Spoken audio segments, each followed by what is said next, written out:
Hey everyone, and welcome to The Explainer. Today, we're diving into a massive turning point for Japan. A political barrier that has stood for, well, forever, has just come crashing down. So, on October 21st, 2025, the political ground in Japan shifted in a really big way. This wasn't just another Tuesday election, it was a genuine first. For the first time in its history, Japan has a female prime minister. I mean, this is a truly monumental moment, and we're here to break down exactly what it means, who she is, and the huge challenge she's now facing.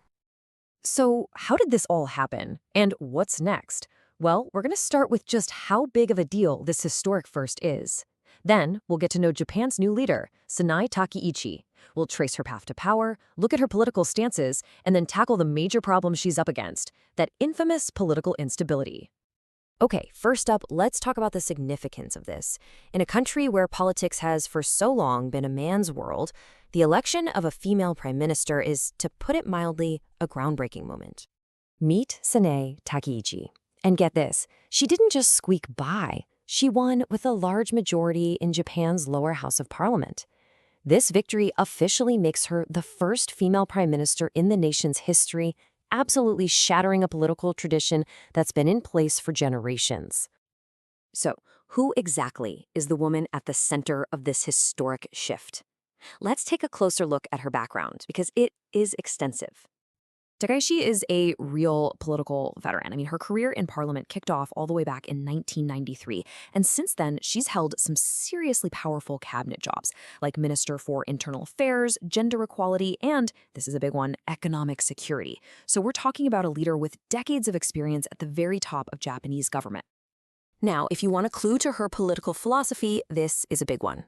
Takaichi is on the record as an admirer of the former British Prime Minister Margaret Thatcher, the Iron Lady. This signals a pretty clear preference for a strong, conservative, and maybe even an uncompromising style of leadership. So, how did this historic moment actually happen? Well, Takaichi's road to the Prime Minister's office was fast, and it all came down to a few key political dominoes that fell one right after the other. It all really boiled down to three main steps. First, a power vacuum suddenly opened up when Prime Minister Shigeru Ishiba resigned. Then, Takaichi made her move, winning the leadership of her party, the LDP, by beating a major rival. And that victory paved the way for the final step, getting that majority vote in parliament. Okay, we've seen how she got the job, but what kind of leader is she actually going to be? Let's dig into her known political stances to get a better idea. Her platform shows a very clear and pretty consistent conservative viewpoint.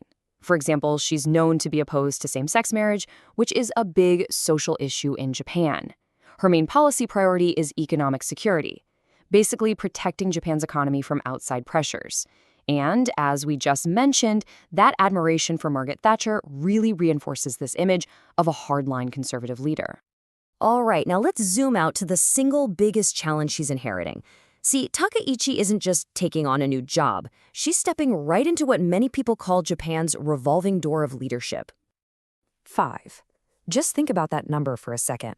In just the last 5 years, Japan has had 5 different prime ministers. That one number tells you almost everything you need to know about the political instability that's been gripping the country.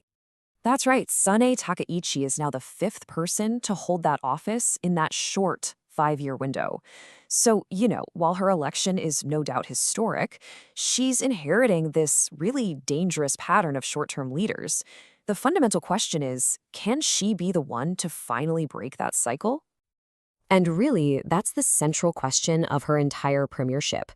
On one hand, Takaichi's rise is this incredible, groundbreaking moment for Japan, smashing a political ceiling that has stood for generations.